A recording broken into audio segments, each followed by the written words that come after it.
पिछले 2 महीने से बहुत ज़्यादा तवक्कुजात लोगों को सरकार से है। और पैंथर्स इंडिया जो है उसकी कश्मीर की टीम भी आज हमारे साथ है। ये अलग अलग ज़िलों से हमारे जो नुमाइंदे हैं,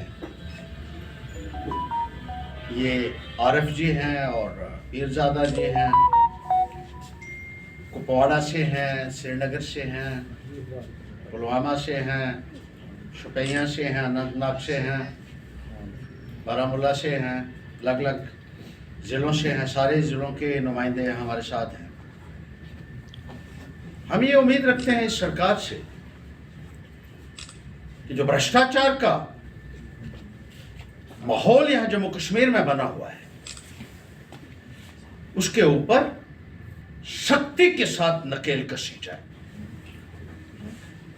भारतीय जनता पार्टी के दौर में जिस तरीके से एक लूट का अड्डा जम्मू कश्मीर को बनाया गया, जम्मू कश्मीर से पैसा लूट लूट कर दूसरी स्टेटों में जाता रहा, जिस तरीके से बाहर के बाबू लोगों को यहां बसाया गया और इंपॉर्टेंट पोजीशंस के ऊपर रखा गया, आज उस माहौल से निजात चाहती है जनता। जम्मू कश्मीर में लोकल ऑफिसर्स को प्रोमिनेंट पोजीशंस के ऊपर तैनात किया जाना चाहिए ताकि लोगों की सही मायने में सुनवाई हो सके। और जिन बाबू लोगों ने यहां लूटा है, सियासतदानों के साथ मिलकर उनके खिलाफ सख्त से सख्त कार्रवाई की उम्मीद हम उमर सरकार से करते हैं। यहां जो सीएजी की रिपोर्ट्स आई, बीजेपी की हुकूमत के दौरान 2018 में कहा गया 8,000 करोड़ रुपए का घपला है। ये मैं नहीं कह रहा हूं, ये कंट्रोलर एंड ऑडिटर जनरल की रिपोर्ट में लिखा हुआ है। 2019 में फिर रिपोर्ट आई है, 10,000 करोड़ रुपए का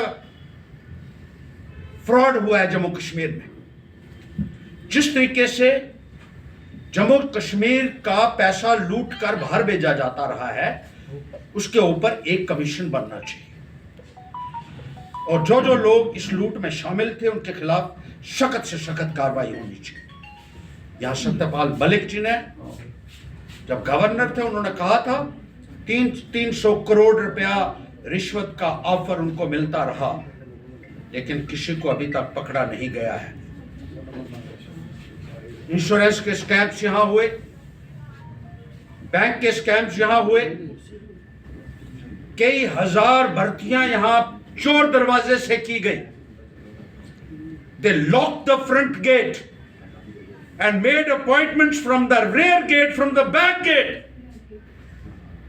Why should those people not be identified and taken to task? Why should they not be brought to book? ये सरकार की सबसे बड़ी जिम्मेदारी बनती है। आज आप देख लीजिए कितने ही यहां इलीगल पैसा कमाने के तरीके स्टोन क्रशर्स की शक्ल में, हॉट मिक्स प्लांट्स की शक्ल में, ब्रिक किल्न्स की शक्ल में, और जितने बड़े बड़े सियासतदान हैं, एमएलए मंत्री रहे हैं, सबने ये बनाए हुए हैं। नेशनल ग्रीन ट्रिब्यूनल ये कहता है कि ये गैर कानूनी, इनको बंद किया जाना चाहिए। सुप्रीम कोर्ट कहता है कि ये बंद होने चाहिए, लेकिन करोड़ों रुपया एक एक महीने का ये लोग वहां से गैर कानूनी तरीके से कमा रहे हैं by exploiting our natural resources and the wealth of the state. कोई पूछने वाला नहीं है, इनको पूछ कोई नहीं रहा था। बीजेपी की हुकूमत, उमर साहब आपसे हमें उम्मीद है कि जल्द से जल्द इनके ऊपर एक्शन होना चाहिए और इन भ्रष्टाचारियों के साथ किसी भी किस्म की रियायत नहीं होनी चाहिए। जिसने भ्रष्टाचार किया वो सीधा बीजेपी में गया और बीजेपी ने उसको यहां से पकड़कर वॉशिंग मशीन में डाला। बीजेपी की वॉशिंग मशीन। कई लोगों को 2-2, 3-3 बार डुबकियां लगानी पड़ी क्योंकि इतना मोटा माल उन लोगों ने खाया हुआ था। और वॉशिंग मशीन से जब बाहर निकाला तो कहा ये अब दूध के धुले हो गए। ऐसे सियासतदानों के खिलाफ सख्त से सख्त कार्रवाई की जानी चाहिए। They should be put behind the bars. ये एक एसिड टेस्ट है उमर गवर्नमेंट के लिए, क्योंकि करप्शन बहुत बड़ा मुद्दा है। और इसके अलावा हम उम्मीद रखते हैं सरकार से कि जो नौकरियां हमारे नौजवानों की बाहर के लोगों को दी जा रही हैं,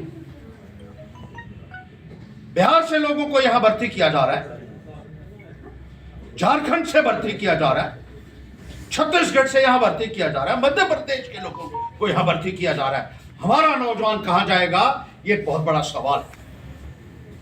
ये भारतीय जनता पार्टी के बनाए हुए कानून जो है इनको निरस्त करना होगा।